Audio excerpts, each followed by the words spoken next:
Hi, I'm Deborah Rosen, and for the past 20 years, I've been educating and training people and their companion dogs using the science of canine behavior. What I love to do best is help people create peaceful living with their dogs. Please stay tuned for another informative episode of Dog Dish.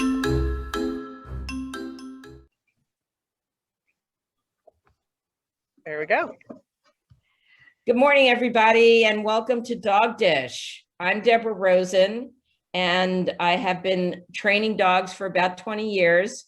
And we're going to have a really interesting podcast, and we're actually also videotaping it this time, so you can actually see us talking, which we thought would be such fun, right?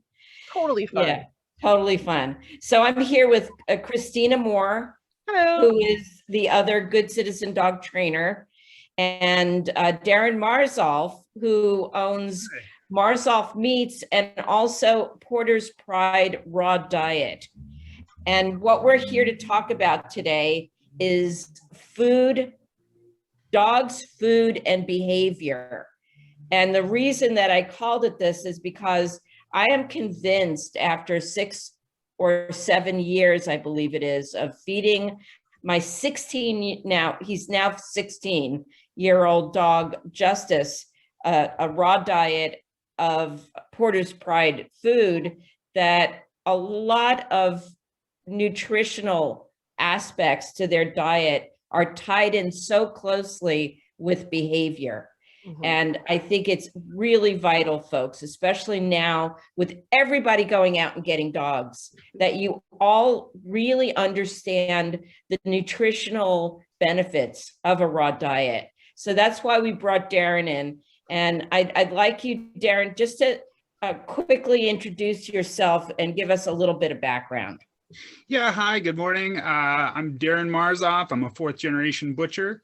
I started this brand out of concern for my own pets. At the time, I kept seeing all these poor animals dying because of unscrupulous pet companies. They'd put everything in their food that could just save them a few dollars.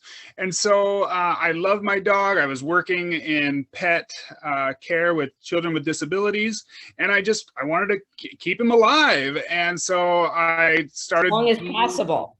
Yeah, as long as possible. So I started doing research and came up with my own recipe through all my trips and falls and failures, and turned out it was wonderful. And the secret was his freshness and localness and all the good things about food that we love, our dogs should have too, in order to help maintain their health. And so Right. as I started working out the recipe, and Porter, my dog, was just looking beautiful, everybody would ask, geez, what are you feeding him?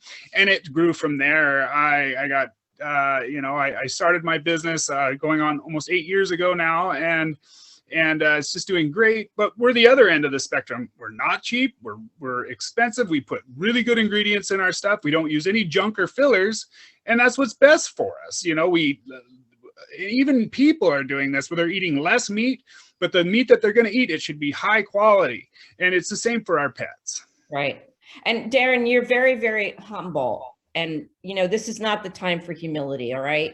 I want you to actually tell the folks what your science background is, because I think that the fact that you're a fourth generation butcher is really, really a wonderful background to have, because you obviously understand what goes into your formula. But I think it's also the combination of that and your science background that really separates what you do from what other people who do the same thing do.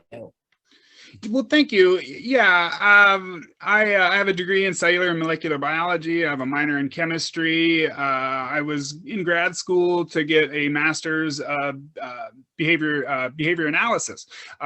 So it was that background that really helped me design the food. Whereas you would see these things where they would say you can get these properties that are so important for the dog and doing this, and this, and this, and this. or liver, and so I really tried to focus on, instead of using the chemical construct in order to satisfy their basic needs, I tried to use the right ingredients without going around all those things and spending the extra few dollars to make it perfect. Right, right. So tell us, in a nutshell, Darren, what is the composition of your formula? Don't give away any big secrets, but No. give us sort of a thumbnail of what's in there and what makes it special. So Porter's Pride is it's mostly meat. That's really one of the big things, is it's really good, healthy meats. It's animals that are raised with happy little lives, and then we process those down, and then we put mostly meat in there. Of course, organs are so important, and most of my foods border on an alpha raw diet. So even though I'm developing an alpha raw now, but it borders on alpha raw because organs are best. And so we have to use a good amount of organ meat to help get a lot of those chemicals. The liver, like I mentioned before, it's the center for macromolecule nutrient digestion. So that is the key to really most of the body's metabolism, and then growth and healing is from that liver. And so if you scrimp on those things, the value of the food is gone. And Right. so you got to have a good amount of more organ meats. With some of my recipes, I use ancient grains. Dogs started hanging out with us for our table scraps. It's the basis of their domestication. So when I use grains, I use ancient grains, considering that the amylase that is present in their body will have a better opportunity of digesting those older grains versus newer grains. Just like us. Yeah, just like us. And then, of course, when I use vegetables, I use them they're always very fresh and from our local neighbor farmers, but I use less than 10% vegetable matter in all my dog foods. Of course, in my cat foods, I don't use any vegetable matter. They're obligate carnivores, so I don't use any vegetable matters. But in our dogs, in order to really expand their nutrient profile, giving those small amounts of little things in addition to the meat and the organs and everything helps them fill out that nutrient profile and really give a nice rounded meal that can be either used solely as a raw diet, or it can be added in addition to things that you have around the house and a little creativity. So right, great, good, awesome. Christina, you were going to talk a little bit about behavior. Yeah, so a lot of people just assume like dog food is dog food. Why does it matter what I feed my dog? I mean, they eat God knows what off the ground. Why am I going to spend all this money on this super nice food? And we've seen that just like us, when we eat the bad things, our mood changes, our hair change, like all of our physical stuff as well as our emotional and behavior stuff changes. I know when I eat gluten, I'm a bitch. It's not a good look for me. Do I still do it? Yeah, sometimes, but that's okay. It's the same for our dogs. Like if we're giving them crap, they're going to behave like crap. So I think I love what you were talking about, how that people are also making these changes in their diets. I know I have worked, I know what I should do, and then there's what I do, but when I do what I should do, I am a much happier, healthier person. And I like that you are seeing that in dogs as well. Right, that's true. It's and really true. I always tell people when I talk to them on the street, now look, you are the expert when it comes to your dog. Like you put this animal to sleep, you wake up with it, really look at your dog and, like you are the expert. And so many people want to refer to what their vet says and what this says. Well, I think it's important to take those into consideration, but you are the expert, and watch those dogs after you feed them. Like I know when I eat a whole bag of potato chips, I feel terrible afterwards, and you can see it in your dog too. When you feed them the wrong food, you're just like, or their energy's off. It's really funny. When you start looking for it, you can see it. Or the biggest indicator obviously is what's coming out of them. Oh boy. And I know when I feed my dogs certain things, the return is not great. No, that's right. Well, let's actually talk about poop. This is a podcast where you can actually talk about poop. So, Darren, tell us what happens So I can tell you at the farmers markets where I talk about a few things, and people want a 2-minute education, and they want a few bullets out there. They don't want to waste their day talking to some guy too long. So I always include poop in there, because poop, what I found, is it's the ultimate unifier. Like, we all poop, right? And so when I start talking, so. yeah, right. When I start talking to people about poop, you know, and I say, you know, when these dogs are started on a raw diet, you'll see that their poop is smaller, it's dark, and it'll actually biodegrade because it's not full of junk and fillers. It turns white and goes away on the lawn. And for the person who's picking up the poops, that's a really welcome news for them. And then when you start like telling people, like, if you pack it in, like if you put it in their dish, they're going to put it on your lawn. And so when you put more, better foods that aren't refined, that they can actually digest, you'll see it. It's strange like I say, what a unifier that is. Because when you start talking about it, people deal with that, and they have to, they just, it's something that it's very, it affects them a lot. It's really funny. Well, and I can say, as someone who has worked with dogs now professionally for 20 years, not only do I see the difference and I have them hanging out at my house a lot. In fact, you won't believe this, Darren, but tomorrow, which is Saturday here, it's going to be puppy day, and Christina and I alternate, and we teach, we have 3 classes. There are so many puppies right now. We actually had to open up a second section, a puppy kindergarten. There are going to be 35 dogs in my backyard. And if you Not all don't at think, once. if you don't think, yeah, not at all, over 3 classes, but if you don't think that the size and nature of their poop isn't important to me, when that much of it's going to be coming out during the course of a few hours, you're crazy. I care deeply about it. And I tell owners that they should too. If there's that much poop, it's clear to me that it's filler, because what's going in is also coming out. Yes. It's not sticking to them. It's not benefiting them in the same way that your food is. And we love with food, right? We love with food. And so filling up a dog dish, and marketing and media has done a great job to make us believe that dogs need this heaping bowl of food. Dogs have a stomach that acts like an accordion. They can accommodate a great deal of food in order to last for times when there's food insecurity. That's a really neat anatomical figure that they have. They don't need that much food. And so it's important to start to tell people, like, look, I know you love with your food, but this is how you love the best, is by giving them the appropriate nutrition rather than way too much of one thing, you know? Right. So, you know, my question to you also is this. You're only a regional provider. Your brand is regional, and it's in Western Washington. I have an audience that's much broader than that. People are going to be listening from other places. How do you tell a good raw food if they can't access yours? So first thing I always say is try to find local. There's quality in local.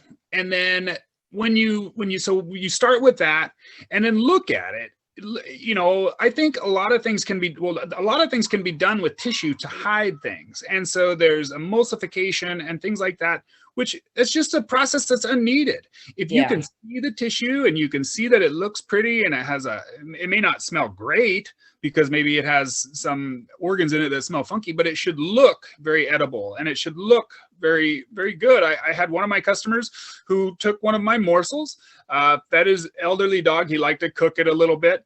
And he said, "Oh, that smells good." So he put a morsel in for himself, his wife wasn't home. So he opened a beer and had dinner with his dog. I could have hugged that guy because it proves my point. That's how it should look. It should look so good that people want to eat it, you know, and that's really my determinant. And if you're any good butcher who's run a grinder for a few years, you should not have a problem mimicking what I do. And so I always tell people, if you can't find a good raw, go to a butcher, ask him what his version is. And then if he doesn't have a version, call me and I'll tell him how to do it. But we're always trying to support local first. And then if that stage, if they can't get local, I'll try to ship or do what I can for them. But we always got to try to support our neighbors first. Right. Absolutely. I really love that. That's Absolutely. Awesome.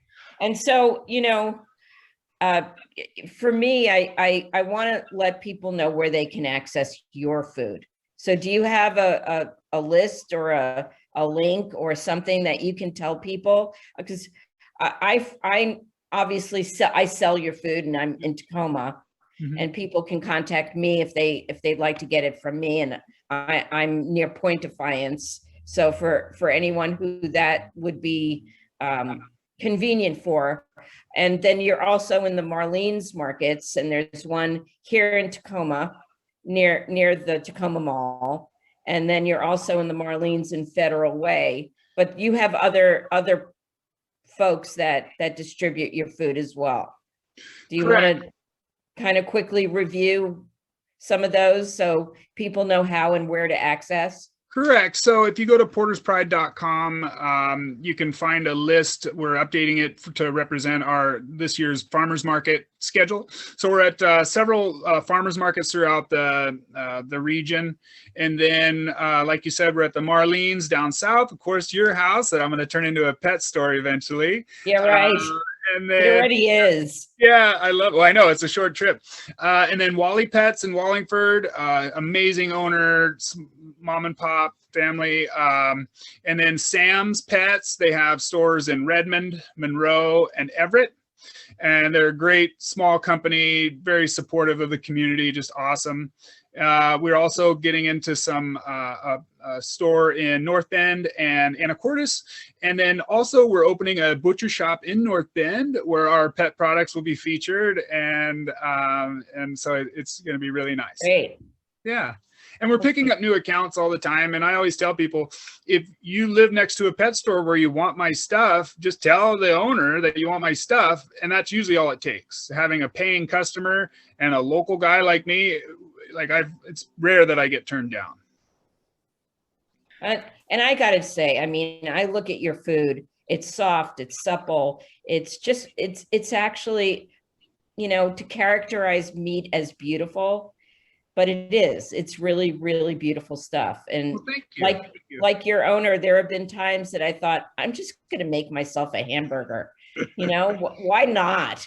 It's basically like a haggis. I mean, you can't go against Scottish. I'm not sure if that's a selling point, having eaten haggis. Scottish cuisine.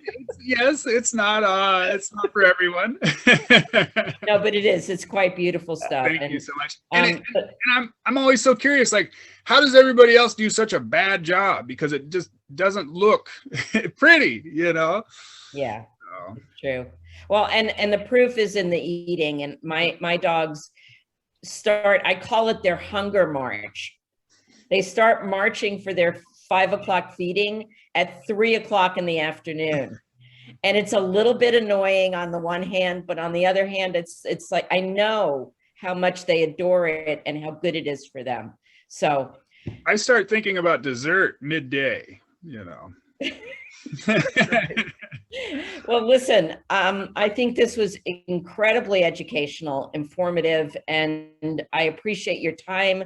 And I especially appreciate the time and love that you put into this product.